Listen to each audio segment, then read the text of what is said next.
weekday cup of the Word. We are in Psalm 41 this Friday morning. Psalm 41, most people don't realize, is the last of a section of Psalms. The Psalms are broken into 5 books. We think typically of the book of Psalms, there's just one book, but actually the Jews broke it into 5 books, and 41st Psalm is the end of the first book. And like most of the Psalms in the first section of Psalms, it is attributed to David. Now, this psalm was written during the revolt of Absalom, during a time when David's very own son turned against him, swayed the hearts of the people against him, and drove David from the capital to take the kingship over himself.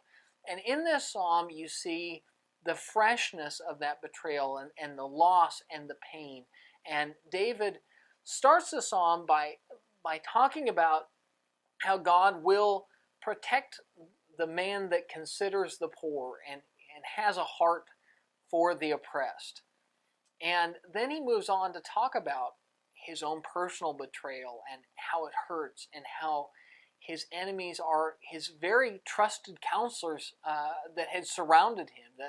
The very same people that had been David's cabinet, his counselors, were the same people that turned against him and sided with Absalom. And that was a very real betrayal, a very real pain to think the people he had fought and stood side by side now were against him.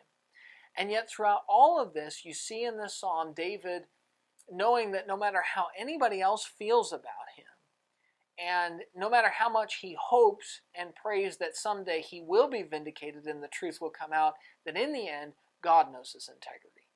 God knows that David is innocent. God knows who David is. He knows who Absalom is. He knows who's in the right. And in the eyes of God, David is clean.